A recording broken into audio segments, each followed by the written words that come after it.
Gadis kuning misterius yang menunggangi dinosaurus. Di tengah hutan belantara, ada sebuah jalan setapak yang tersembunyi. Jalan setapak itu mengarah ke sebuah gua yang gelap. Di dalamnya cukup luas dan banyak tulang dinosaurusnya. Dan ada patung dinosaurus besar di tengahnya. Di atas patung itu ada seorang gadis kecil yang berdiri, yang memakai gaun kuning. Gadis itu dikenal sebagai gadis kuning misterius. Gak ada yang tahu siapa sosok gadis itu atau dari mana asalnya. Dia muncul di gua itu setiap malam, duduk di atas patungnya dan melihat ke langit-langit. Nah, konon suatu malam seorang pemuda bernama Nico tersesat di hutan. Dia tersesat selama berjam-jam dan akhirnya menemukan gua itu dan melihat gadis kuning misterius itu udah duduk di atas patung. Nico terkejut melihat gadis itu. Gadis itu pun tersenyum kepadanya dan kemudian mengajaknya untuk duduk di sampingnya. Dengan ragu, Nico pun duduk di samping gadis misterius itu.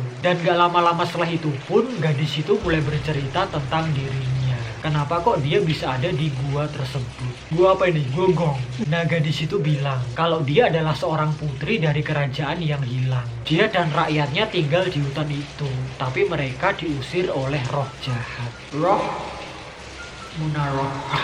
Gadis kuning itu bilang kalau dia nggak akan pernah melupakan rakyatnya. Dia selalu berharap kalau suatu hari nanti dia bisa kembali ke kerajaan. Nah, karena mendengar cerita itu, Nico pun tertarik. Dia masih nggak percaya, guys, kalau dia benar-benar berbicara dengan seorang putri dari kerajaan yang hilang. Nah, nggak lama-lama kemudian si gadis itu bilang, udah waktunya aku pergi. Dia langsung berdiri dan sekejap menghilang. Sontak Nico tercengang dan gak tahu apa yang harus dilakukan. Dia gak pernah melihat gadis itu lagi. Dia gak tahu, guys, apakah dia benar-benar ketemu sama putri raja ataukah itu hanya mimpi belaka. Gadis kuning misterius itu masih menjadi misteri. Mungkin tadi pas masuk gua dia keturun dan ceritanya pun selesai sampai di situ doang. Tapi tenang, ini cuma sekedar creepypasta atau urban legend belaka.